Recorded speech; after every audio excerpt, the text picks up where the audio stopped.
Welcome back sa ating channel. Naging mainit nga na usapin sa mundo ng social media. Talaga naman hindi nga nakaporma itong sikuting ng norte na ito nang ilaglag at kumanta na nga si Senador Amy sa kanilang mga kababalaghan na ginagawa sa loob mismo ng palasyo at talagang nagbigay pa nga ito ng matinding ebidensya laban nga kay Kuting ng Norte. Dito nga natin makikita na talagang linalaglag na nga lahat ng kakampi ni Kuting ng Norte ang kanyang kabalbala dahil hindi na talaga tama ang kanyang ginagawa kanilang asawa. Ngayon nga ay maraming netizen ang naantig sa puso kay Manang Amy na ito at talagang sinabi na talagang susuportahan pa rin nila si Senador Amy sa pagka-senadora. Ngunit ang katanungan dito mga kaibigan, naniniwala ba tayong lahat na totoo ang paglalaglag ni Manang Amy kay Kuting ng Norte? Ito ang malaking katanungan ng maraming netizen. Para nga sa karagdagang mga impormasyon, panoorin nga natin ang buong video. At kung bago ka pa lamang sa akin channel, huwag kalimutan i-click ang subscribe button at notification bell para lagi kang updated sa ating mga bagong video. At para sa solid viewers natin dyan, maraming salamat sa walang sawang pagsuporta. Nakapalit ay pera. Wala rin po akong pinagkaiba sa mga yan. It's gonna be money. Sana matagal na akong yumaman. Dapat hindi na ako nagsalita laban sa mga bangag kung pera-pera lang. Pero sa ngayon, sa nakikita ko, tinitignan, ang qualities na tinitignan ko sa tatakbo, whether kongreso o kung ano paman, yung mga lumaban sa bangag na ito, na nagsalita, nag-usap na si Lisa ay kidnapper. 2 bata ang kinidnap. Na yung tatakbo, yung kandidato na nagsalita na ang gobyernong ito ay bangag. Na ang gobyernong ito at ang kanyang pamilya ay nililimas ang pera ng bayan. Ibig sabihin, totoo yan. Kasi walang takot. Katulad niya, walang takot. Ang Dutertes. Kung magboboto tayo, artista popular, nga, wala. O asa ba yung mga kaalyado ni Pangulong Duterte? The PDP laban? I'm not gonna support them na hindi nanindigan. Bakit? Hindi porket inaas ni Pangulong Duterte, I will support you. Neck nyo. Why? Duwag kayo eh. Pinagtanggol nyo ba ang mga Duterte? Pinagtanggol nyo ba si Sara? Pinagtanggol nyo ba ang bayan? Forget about the Duterte na lang. Pinagtanggol nyo ba ang bayan? Sino sa itinaas? Kaya good decision, Attorney Vic, na nag-independent ka. Sino dyan, although hindi ko pa na-check sino dyan sa PDP laban ang nanindigan na si bangag ay bangag na dapat wakasan? Wala. Meron ba? Let me know kung meron. Si Senator Bongo, si Senator Bato, yan na nga lang pag-asa natin. Asaan sila? Deadma sa isyong korupsyon at bangag. Then I'm not gonna support them. I will support. Kung manalo sila, sa sarili lang si Ikap, bala sila. But I will support someone na nanindigan na ang gobyernong ito ay bangag at adictus benedictus. At sino yung mga yan? Rodriguez, Kibuloy, at Duterte. Baste, yung mga pamilyang yan. O, hindi naman tatakbo si Inday. You know what I mean? So, yan ang tignan ninyo. O yung mga bagong mukha, totoong mga bagong mukha, you give them a chance. Diba? Sa dami nila eh. Alam mo, nanood ako kanya, sobrang dami. Daming panggulo nga dun eh. Huwag kayong straight PDP. That's bullshit. Minsan si Pangulong Duterte, dahil siguro kaibigan at na kinukulit siya or whatever, kahit na itaas pa niya yung kamay, ang titignan ninyo sino sa kanila ang nanindigan laban sa inyo. Ano ba issue natin? Paulit-ulit, since birth, hindi pa kayo pinapanganak. Ako, hindi pa ako pinapanganak. Ang issue na ng Pilipinas, corruption. O, sino dyan? Yung mga bangag, sa selective bangag, zero out nyo na yan.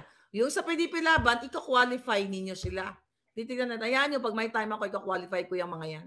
Kung sino ang pwede. Kaya napakaganda ang tiyan mo si Congressman Marcoleta, nag-independent. Bakit nag-independent niya mga yan? Ibig sabihin, yung party na yan sa BDP, hindi lahat yan para sa bayan. Kasi kung buo yan, may mga internal, may mga ano yan, may mga internal ano yan, eklabush. Okay? Lahat naman ng party may ganon. Pero titignan nyo yung merong paninindigan. Hindi yun nandiyan, nasa maisog tapos bilang iniwan. Nasa maisog rally tapos bilang iniwan, nandoon. I believe, ito yung theory natin dyan. Noong 21, supposedly, malaking event yon. Sabi ni Cathy Binag sa akin, pumunta siya, ang daming tao doon. Yung ibang mga speakers ng maisog pumunta sa PDP. Iniwanan, okay? Iniwanan ang event. Okay? Kasi mas inuna nila yung kanilang vested interest. Yung kay Pastor Kibuloy na hindi na-cover ng SMNI, maintindihan mo yun. Kasi at yung buhay niya nandoon. Gugurgurin siya. I know, may nakarating sa akin. Nagugurgurin siya or whatever, kung ano man ang gawin sa kanya. Kaya naiintindihan ko yung mga kongregasyon niya. Pero yung iba, kunyari nagsalita, tapos biglang ganon. So don't expect us to vote for you. Kadyutahan yan, mga duwag kayo. Ito kahit kahit very, very diplomatic magsalita, itong taong ito. Pero sabi ko nga, may tatalo pa ba sa kanya? Lahat ng katarantaduhan ni Lisa Tanas at ni Bangag nandito? You have to get your copy now, palangga. Diyan yung information sa baba, mag-email lang kayo. Yun ang titignan na nakakapagod na ang pagnanakaw nila. Paulit-ulit. Yung mga magnanakaw, tatakbo na naman, patatakbo yung asawa, yung anak. Kayo kawawa. Sila, araw-araw, kahit sila bumili ng designers, pwede silang bumili. Pero kayo, araw-araw, ni pagkain nyo, hindi nyo mabili. Kaya ako galit. Kawawa kayo. Kanina, nagdadrive kami ng bonggang-bongga, chika-chika na about politics. Nasabi ko na to sa inyo eh. Sabi ko dun sa kausap ko, sabi ko na gano'n, parang minsan ang sarap na lang ipasakop ang Pilipinas sa Amerika, no? Gano'n, sabi sa akin ni Palangga, bakit mo na naman naisip yan? Eh at least kung masakop yan, sabi ko gano'n, kung makasakop yan, kung ano yung mga benefits na nakukuha ng mga Amerikano, let's say, maging teritoryo na ang Pilipinas ng Amerika, maaalagaan nyo talagang mahihirap kahit papaano. Sabi naman ng kausap ko si Palangga, sabi niya, hindi naman po pwede, aampunin nyo na 100 million katao. ano hindi po pwede? We have resources. Marami tayong resources na pwedeng turuan o magkaroon ng maayos na sistema at least. Hindi ko naman sinabing napakaayos na sistema dito. Nagpasukan na ngayon mga ibang dito, mga undocumented. But anyway, wishful thinking lang naman na sana mabigyan ng totoong kalinga yung mga Pilipino. Pero if you ask me, sa puso ko ba gusto ko mapasakop tayo? Siyempre hindi. Kailangan yung ating talagang pagkakailanlan bilang Pilipino. Kaso lang, nasasabi mo lang, nag-wishful thinking ka dahil sa ginagawa ng mga buwaka ng inang to. Na lang sinasabi nila, huwag kang kunyari, si Duterte ay nakipag-alyansa sa China, taksil, di ba? Ganon yung mga nila. Si Bangag Jr. ang nakipag-alyansa sa Amerika, taksil. So mga ganon-ganon. Ang tunay na taksil, yung mga putang inang yan. Yan ang mga taksil. Si Bangag. Bakit taksil yan? Tinaksilan kayo. Pag duran-duran pa lang eh. Hindi ba pagtataksil yan? Ginagago kayo? Ang sabi, regalo daw. $1.5 million? Maybe more than that. Sinong julul na negosyante na mag-suspend ng $1.5 million for duran-duran kung walang kabig sa gobyerno? Kaya you have to choose or vote wisely yung lumalaban sa mga bangag. Diba? Yung lumalaban kay Lisa Tanas na butod, na pati butod niya, yung pinangtatapyas niya sa kanyang kuro-kuro na katawan o rio na dito lahat. ay pera ninyo and you choose someone na naninindigan katulad nitong mamang to na itinataya ang kanyang buhay dahil may death threat to, di ba? Remember, pinuntahan din to sa kanyang opisina. Update ko nga pala si Attorney Vic. Hindi ko natanong sa staff niya. Ano nga pala nangyari doon sa pumunta doon sa opisina niya na tinatarget siya. Yun ang pipiliin ninyo na tumayo sa bayan. Not really tumayo for the Duterte, sabi ko nga. Tumayo sa bayan. Yung alignment ng laban ay para sa inyo. Sa pangbubuli ng mga kongresista dyan, ng mga kuwad committee na yan, araw-araw nang bubuli, nagpapalabas ng mga nakapreso dyan, ay mga nakakulong para gawing witness or resource person. Diba? Matutulad kayo kay Percy Lapid. Kayo, mga ano kayo? Mga, ayaw ko, mga media.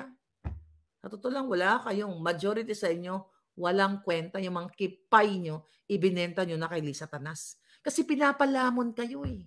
Pangalanan natin lahat. I mean, pala lahat. Di naman pala lahat. Okay? Majority sa mainstream media, dumidila kayo sa kipay ni Lisa Tanas. Lumalamon kayo. Inaabutan kayo ng sobre para wag ibalita ang totoong nakikita niyo sa loob ng Malacanang, ang pagpupulburon. Ngayong eleksyon, dadami na naman ang pera ninyo dahil babayaran na naman kayo ng mga politiko na nagbibigay sa inyo ng envelope. Di ba? Wala kayong pakialam sa inyong mga kababayan. So yung mga politikong nagbibigay sa inyo ng pera, nagbibigay sa inyo ng trip to ganito, trip to ganyan, yun, tahimik ang bibigyan. Pero buhay pa kayo, inaagnas na ang inyong mga kaluluwa at ipagdadasal ko. Okay? Sa aking anito. Di ba? Ipagdadasal ko na singlin kayo sa kahit anumang paraan. Kaya nga sabi ni Vic Rodriguez, ni Attorney Vic, siya ay real opposition. Dahil isa siya sa nakikita niyong visible na nanindigan, and also Attorney Glenn Chong, hindi lang hindi lang nagtakbo si Attorney Glenn Chong. And even Marcoleta and Quiboloy. Marcoleta, Rodriguez, Quiboloy. Okay? Tatlo sila. Yan. Thank you, Palangga. Sabi ni Reverend Magdan, the Kingmaker available na po sa Shopee, buy and read. Oh, talaga ba? Oh, that's good. Kasi ang dami nag-message sa akin ng mga taga-Pilipinas. So, ayan na daw po sa Shopee. Pero sa America or all over the world, ayan, message po ako dyan. Yan. Sasagutin, ayan, sa yung crawler nasa baba. Okay. Anong gusto nyo? Sabi ni Uni, trust those PRRD. No. Trust? I know, alam ko kung paano maglaro ang politika. Kahit itinaas pa ni Pangulong Duterte yan, hindi dahil sa wala akong trust sa kanya. Alam ko ang laro ng mga yan. Sisip-sip lang kunyari kay Digong, gagamitin si Digong, picture-picture. Ito naman si Digong, napakabait. O sige lang, nanindigan ba yung mga yan? Babalik sila uli sa pwesto nang magmumukha na naman kayong tanga. Dahil ang tunay na matapang para sa bayan, walang takot na kalabanin ang mga demonyo katulad ni Lisa Tanas na kayang ipatawag sa Kongreso o sa Senado dahil siya ay sangkot sa kidnapping, smuggling, sa lahat ng anomalya. Sino sa itinaas na kamay ni PRRD na incumbent ang kumalaban sa gobyernong bangag? Sino? Ito. Yung mga dati niyang tinulungan na mga naging senador, lumaban ba? They have, si Senator Bato, chairman ng Committee on Drugs and Public Order. Andiyan din si Bongo. Lumaban ba sila? Pinatawag ba nila si Lisa? Si Robin Padilla, hindi naman tatakbo yan. Lumaban ba sila? Bakit mo isusuportahan yung ganyan? Duwag! Senador, kunyari, nakita ko na ang presidente ay bangag at sangkot, narinig ko ang video, tanga ka ba, bulag ka ba, pipi ka ba? Hindi ako takot. Kung ako na nakaupo, binoto ka naman ng bayan, bakit ka matatakot na hindi ka, na hindi ka anuhin ng administrasyon, hindi ka kulkulin. Jutang Ginimes. Lumaban kayo, sabi nyo, para sa Pilipino. Nakita nyo, bukod ang korupsyon, ang kidnapping, ang pulburon. Bakit di kayo wala kang ginawa? No, we need numbers. We can get numbers. You don't know what's gonna happen. Fuck that numbers. I don't believe that, Palangga. Later on, if that's your reasoning, paulit-ulit, you choose someone. Maybe, I don't know. I'm not gonna say names right now. Pag-aaralan pa natin sila. Okay? Kasi kaya ayaw ko sa kanila kasi walang paninindigan. Oh my God. Number games. Oh yeah, I know. I understand that number games, Palangga. But ako personally, ayokong bumoto or mag-promote ng isang taong walang balls. 'Di ba? Na walang paninindigan. Ano pa ulit-ulit na lang? So, if that's your thinking, then forever na babagsak ang bayan natin. Dahil you talk about that BS. Si Doc Willie Ong. Sino ba tumakbo? Si Topacio ba tumakbo? No, si Spook Sari Roque, hindi naman siya tumakbo. Forget about them. Doc Willie Ong niya, I will support Doc Willie Ong. Huwag kayong dyan, matatalo. Huwag niyo uboto yung mga bangag. Pumili kayo. I don't know, sino pa ba? Sino pa ba yung mga tumakbo? Hindi pa natin nakakita lahat. 12 lang naman yan. We have 1, 2, 3, 4. We have 4. Quality over quantity, sabi ni Palangga. Ilaglag ang mga talawan, sabi ni Pobreng Pinoy. Yes, so ibig sabihin, kapag yung 12, mga kawatan, walang balls, iboboto mo?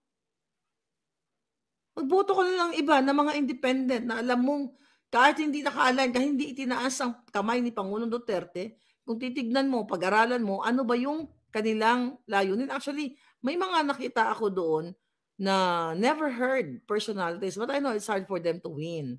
We all know that. Machinery, money, and blah, blah, blah. Pero pag ganyan kasi ang thinking ninyo, di ba? Tignan natin kung sino. Well, hindi ko pa masasabi kung sino-sino kasi hindi ko pa alam kung sino-sino yung mga nag-file ng candidacy. But one thing for sure, I will support this man na inilagay sa libro ang lahat ng kababuyan ni Bangag. We need someone like him. Sana nga maraming ganito. Hindi lahat ng slate ni PRRD, no. Sorry, mga Palangga. Hindi ako tatango-tango. Nabudol na tayo eh. Di ba? Nabudol na tayo ng panahon ni Bangag, tapos budol na naman tayo. Paulit-ulit na lang yung budulan.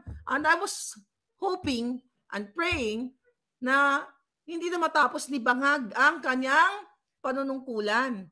Dapat nga wala na yung hinayupak na yan. Tiyan mo, you guys, nakain na kayo ng eleksyon. You know, yung election season. You forget about your fight. Sabi ko nga kung ako lang, ayaw ko ng jutang ginamas na eleksyon na yan. Dahil mandadaya at mandadaya pa rin yan. But you'll never know. Maybe few months from now, you don't know. Dahil Diyos ang nakakaalam kung paano wakasan yung buwaka ng inang Bangag na yan. What if December si Sara na presidente nyo? Di bongga. Bongga.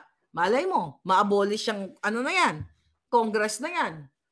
You know what I mean? You don't know. Only God knows. But right now, I will stick for what is right. I will campaign for someone na may bayag na kinakalaban ang mga demonyo sa lipunan sa Pilipinas.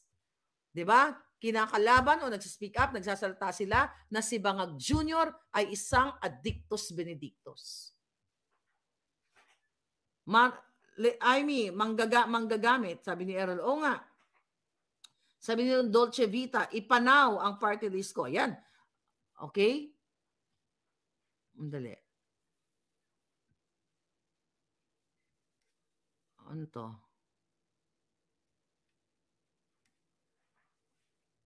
Andali lang. Bakit?